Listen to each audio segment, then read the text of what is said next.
Hey, it's Jason. Thanks for joining me here at the Hardy Life Outdoors. This is my new YouTube channel, but I'm not new to YouTube. I've been around for over 3 years, have over 150 videos on YouTube, with a lot of them being pretty popular. I'm in the process of migrating things from my old channel to the new channel, so you're going to see a lot of that content come over here soon, as well as a lot of new content about all the things that I do outdoors. Check out the content. If you like it, please hit like, share the channel with your friends, and subscribe so that you know when new content comes out. I appreciate you stopping and hope you like the content. Thanks. I'll see you soon.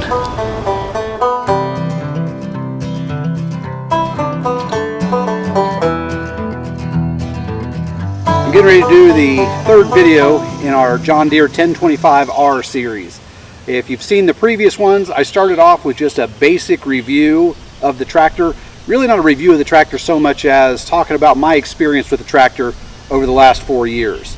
I also did a video a couple weeks ago that was the AutoConnect 60D and talked about using it to mow some deep grass. So what I thought I would do today is just spend some time talking about things that I have picked up over the last 4 years, either from my own experience or from reading things in the forum, but they're things that ideally will help reduce your frustration with the tractor, help you get the most of it out of it, and increase your satisfaction. So I've got 5 things I'm going to talk about today. Okay, the first thing I'm going to talk about is the H120 loader. The 1025R comes pretty standard with that loader, and it seems that the first thing people do when they get the tractor, they want to go out and move materials, pick things up with that bucket, and start moving things. One of the frequently asked questions I see online is, how much can my tractor lift? How much can I move with my tractor? On my tractor, I've got the bucket that came standard. I do not have a set of forks for it. We have a set of forks for the 2032R as well as the 4052R, so we tend to use that for moving our heavier materials. But when you start thinking about what you can move here, the first thing that you need to consider is ballast on the back of it. I've seen people mention that their dealer wouldn't sell them the tractor without including a ballast box on the back. My dealer, when I talked to him about a ballast box, I was buying a brush hog and I was buying a tiller at the same time. He recommended just put the tiller on the back and you're going to have plenty of weight on the back. You don't need a ballast box. So there's a number of different discussions out there about, do you need a box, do you not need a box? The key is that you add weight to the back as you're moving materials.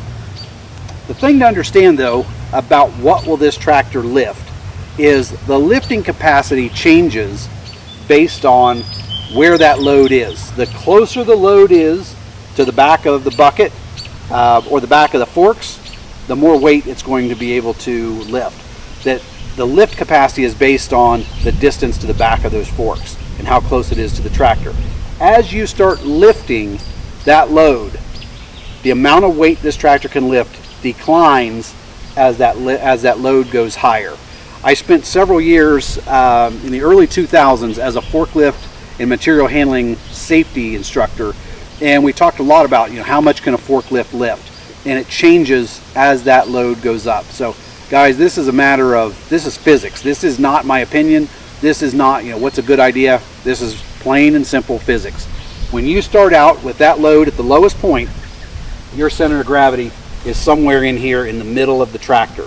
As that load goes up, the center of gravity starts moving up with it.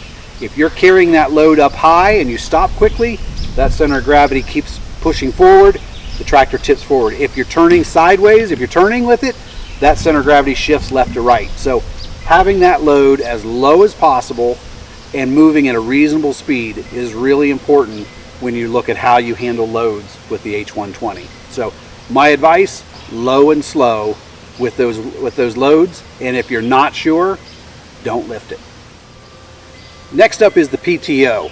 For most of us, this is the first tractor that we've owned, and connecting equipment to the back and using that PTO is a new experience for us. So a couple tips with that. My first tip, when you're not using the PTO, keep that grease cap on it, grease it good, keep it on there, keep that PTO well greased, and it will help as you put attachments onto it. My second tip related to the PTO is when you are connecting and working with the PTO, first of all, make sure the tractor is always turned off. Don't turn the RPMs down and think that you're okay. Turn the tractor off. You're working with something that if it starts spinning is going to cause serious injury to you. So do not work with the PTO when the tractor is turned on. Turn it off. As you're connecting things, one tip that will make things much easier for you is to move the selector from the rear PTO to the mid PTO. What that does is it disengages that rear PTO and allows you to spin it by hand.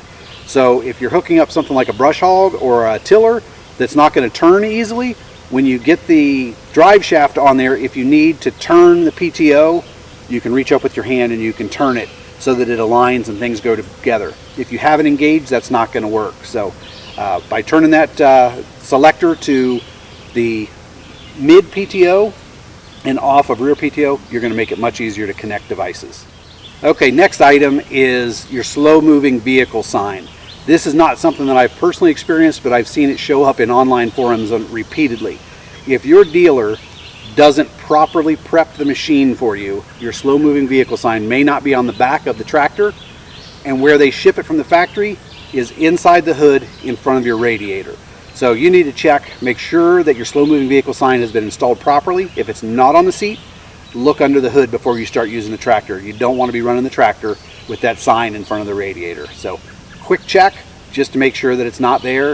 If it's not there, install it in the proper location. So now that we're talking about under the hood, let's talk about the radiator and keeping it clear so that the tractor doesn't overheat. One of the things that I've found over the years is that when I am brush hogging in heavy brush, the front of the tractor will collect a lot of fuzzy seed and grass clippings, which can cause overheating. So on the outside, you want to make sure that your grill, if it's covered in grass, take the time to wipe it off. You want a nice clean grill so you've got good airflow coming in. After you've done that, open the hood and you'll see you've got a cooler, which I believe is your transmission radiator for cooling that. Behind that is a screen. You can pull that screen out and check it, make sure that it's clear. If it's not, pull it all the way out, wipe it off real good, and you can reinstall it. When you pull that out, look on the front of the actual radiator and make sure you don't have grass buildup there. If you're not cleaning that regularly, you will end up with grass buildup on the radiator. Hard to get in there, you may need to take a hose, but hose it off really good, and that will keep your tractor from overheating. Okay, the last thing I'm going to hit on today is really about, how do you reduce frustration and get the most out of your tractor long term? I frequently see the question, can my tractor do this? And what I would return as the question, or frequently return, is, can it versus should it? Keep in mind what you've purchased. You have purchased a 23 horsepower compact tractor. Do jobs that are within the range of what it's designed for. There is nothing more frustrating than having a piece of equipment that is constantly breaking down. And part of the way you can avoid those breakdowns is by not using it improperly. We have the 1025R, we've got a 2032R, and we've got a 4052R. Each of those tractors has certain things that we use it for. This tractor is great. I had a video, one of my original videos, where I was trimming around blueberry bushes. I don't have a lot of space. This tractor fits in there really well. I mentioned our lift capacity earlier. The 4052 is a great tractor for those heavier loads.